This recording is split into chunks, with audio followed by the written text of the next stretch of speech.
Le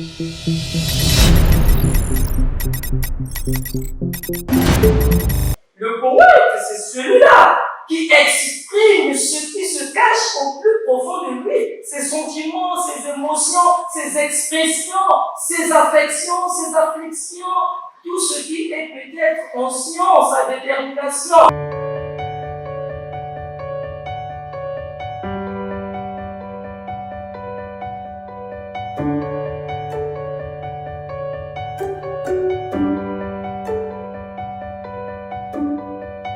Les larmes de mon âme, vous allez remarquer que c'est un titre qui révèle le symbolisme intrinsèque de la réalité sociale, mais aussi de la fiction.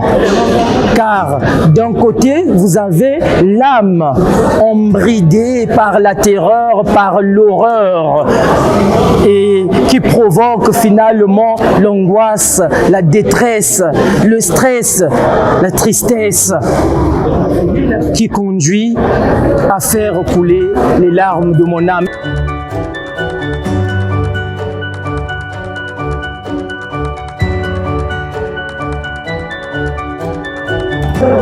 Mes félicitations vont à l'endroit du poète. Il est encore jeune et donc je le félicite et je veux qu'il puisse propulser, qu'il ne s'arrête pas. Simplement pour montrer aux yeux de l'humanité que toutes les langues mises en symbiose peuvent créer la fraternité, comme disent les Italiens, fratelli tutti, c'est-à-dire tous frères.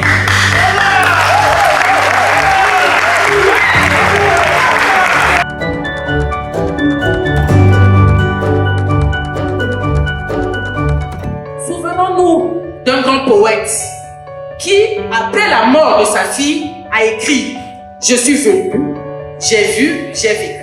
J'ai bien assez vécu, puisque dans mes douleurs, je marche sans trouver le bras qui me secoue. » C'est après cette dure épreuve de la mort de sa fille que Victor Hugo avait réagi.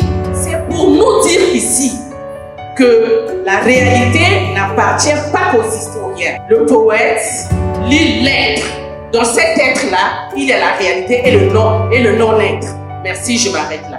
Rata Mouangana est un poème militant. J'ai apprécié la justesse de ce jugement de façon favorable.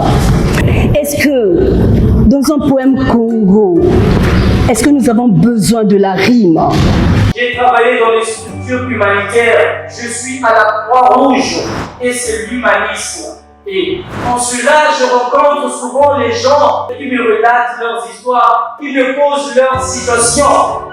Et là, j'ai deux jeunes filles, une qui a perdu ses parents. Quand je dis ses parents, son grand-père, sa grand-mère, son père, sa mère, son oncle, pendant les événements que nous avons connus. Cette jeune fille d'ailleurs va rencontrer un monsieur qui va lui donner des enfants, mais qui va l'abandonner après. Moi, quand j'entends cela, avec le cœur du poète, comme le cœur de Madame, le cœur de Ramsès Kongolo, le cœur de mon ami Émeraude Mouka, le cœur de tous ces écrivains, finalement ça me fait mal. Et j'ai décidé d'ailleurs de prendre 20% dans les ventes de mes livres pour soutenir ce projet. C'est un bon livre à parcourir.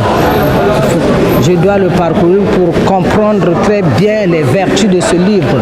La poésie essuie les larmes qui coulent au fond des âmes à cause des événements de taille qui se passent sous le soleil.